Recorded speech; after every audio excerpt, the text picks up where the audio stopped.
দলিল আছে কিন্তু রেকর্ড অন্যের নামে।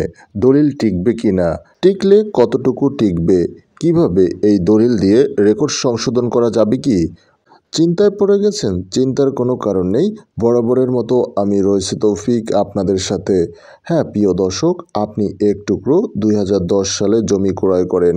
জমি ক্রয় করার পর আপনি নামজারি না করার ফলে আপনি যার কাছ থেকে জমি ক্রয় করেছিলেন সে প্রতারণার আশ্রয় নিয়ে অন্য কারো কাছে আবার দ্বিতীয়বার জমিটি বিক্রি করে দেয়।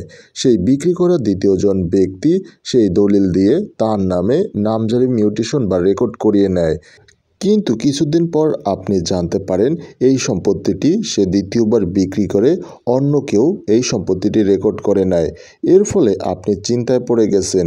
চিন্তা করার কোনো কারণ নেই। এজন্য আপনাকে যে কাজটি প্রথমে করতে হবে, প্রথমে আপনাকে উপজেলা ভূমি অফিস বরাবর একটি মিসকেস দায়ের করতে হবে। মিসকেস দায়ের করলে আপনার দলিলের মাধ্যমে প্রতারণাকারীর মিউটেশনটি বাতিল হয়ে যাবে। এরপর আপনাকে একজন অভিজ্ঞ আইনজীবী সিলেক্ট করে দলিল বাতিলের জন্য আদালতে মামলা করতে হবে। আদালত অতি দ্রুত নকল দলিলটি বাতিল করে দিবে। এর ফলে আপনি দ্রুত আপনার দলিল দিয়ে নামজারি বা মিউটেশন করে নেবেন। আশা করি ভিডিওটি বুঝতে পারছেন। ভিডিও থেকে কোনো উপকারে আসলে অবশ্যই চ্যানেলটি সাবস্ক্রাইব করে বেল আইকন বাজিয়ে রাখুন। আসসালামু আলাইকুম।